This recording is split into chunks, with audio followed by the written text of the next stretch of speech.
UP में किसानों का कर्ज माफी का कृषि मंत्री को निर्देश, किसानों सबसे बड़ा तोहफा।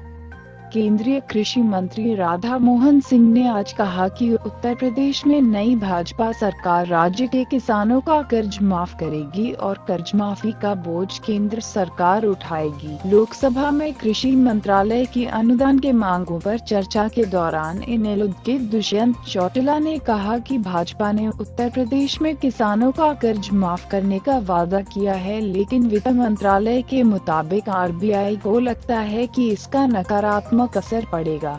इस पर कृषि मंत्री ने हस्तक्षेप करते हुए कहा कि कुछ राज्यों में हम 3% ब्याज की आर्थिक मदद देते हैं और राज्य बाकी 4% की सहायता प्रदान करते हैं। उन्होंने कहा, उत्तर प्रदेश के लिए हमने कहा था कि अगर हम राज्य में सरकार बनाते हैं तो हम किसानों का कर्ज माफ करेंगे।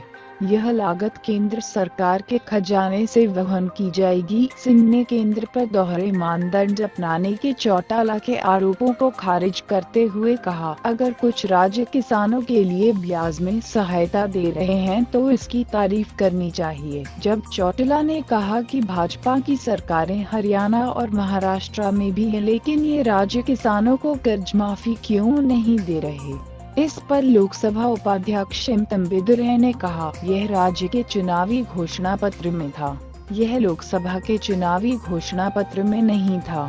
राज्य विधानसभा इसे देखेगी। भाजपा ने उत्तर प्रदेश विधानसभा चुनावों से पहले अपने घोषणा पत्र में वादा किया था कि छोटे किसानों को कर्ज में माफी दी जाएगी और उन्हें 0% ब्याज दर के साथ कृषि ऋण दिया जाएगा।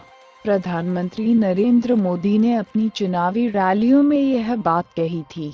किसान कर्ज माफी की बहस में शामिल होते हुए कांग्रेस के नेता मल्लिकार्जुन खड़गे ने भी कहा, चूंकि यह मोदी सरकार है, इसलिए मोदी को पूरे देश में इसे लागू करना चाहिए। इस पर तंबेदुरई ने कहा, मोदी प्रधानमंत्री हैं, उत्तर प्रदेश के मुख्यमंत्री नहीं हैं। जिन राज्यों में कांग्रेस की सरकारें हैं, वहां केंद्र इसे कैसे कर सकता है। चौटाला ने कहा कि भाजपा शासित केंद्र को केवल एक राज्य पर ध्यान नहीं देना चाहिए, बल्कि पूरे देश में किसानों का कृषि ऋण माफ किया जाना चाहिए।